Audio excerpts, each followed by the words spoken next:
Oh, hey. My name is Eddie, and I am a college student and sports announcer, and I have some big news. We just got approved to broadcast hockey next month, so I have to get prepared.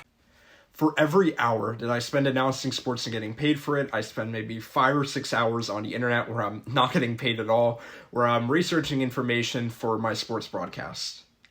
Now, being as well prepared as possible is the most important thing to me when I'm announcing sports, and at that level of sports I'm most often announcing at, which is either the lower levels of the collegiate game or the high school level, the information is often hard to come across and sometimes involves some really deep digging. Now, one thing to keep in mind, everyone makes their notes differently, and the most important thing is to do it in a way which is convenient and helpful for you. I wanted to get into how I make notes for my broadcasts and break it down into 3 key parts. First of all, researching information, then organizing the information, and then finally putting my information in the most convenient place possible.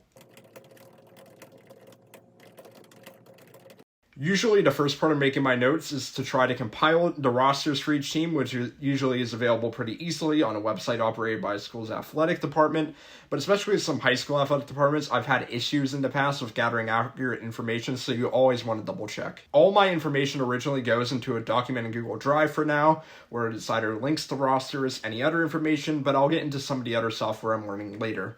I also then tried to find past games that each of the teams have played, which have had play-by-play announcers, and try to get a feel for how the names are pronounced. But I always make sure to check the pronunciations myself once I get to the venue, and whenever the game is starting, you always want to double check. I then try to research relevant matchup information. I try to find out if 2 teams have played each other before, or if they've played each other recently, and I try to get that information down into a document on Google Drive as well.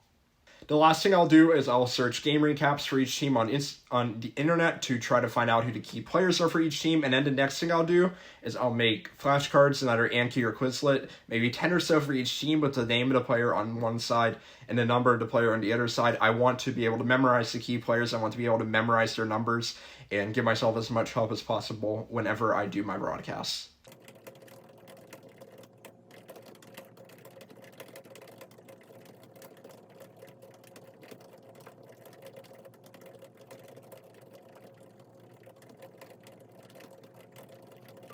Now, for organizing, I keep a huge master Google Doc throughout the course of the season where I sort by team and I have all my rosters and game notes where I kind of keep them as a storage throughout the game year. I've talked to some pro broadcasters who begin their researching well before the season starts, and they keep an index based on, which is divided by each team, which shows all the information that they have. I also use help with some other apps like Notion, which I basically use to organize my life at this point, which I also use to keep hyperlinks to my master document, each of my smaller documents for each individual game.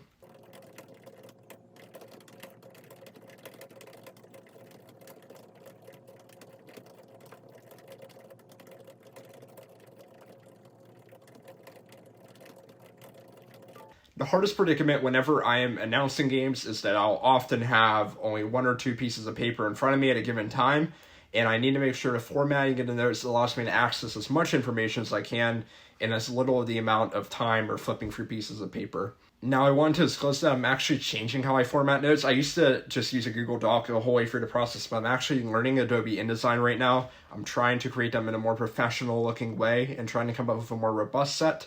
So I try to fit the rosters, I try to fit stats on each player on a single page in Adobe InDesign.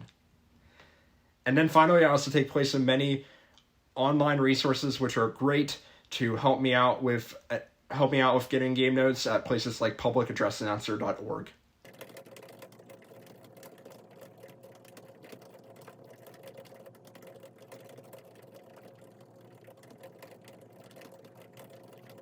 So that's what I do whenever I'm working on my broadcast notes. So thank you guys for watching this video, and until next time, goodbye.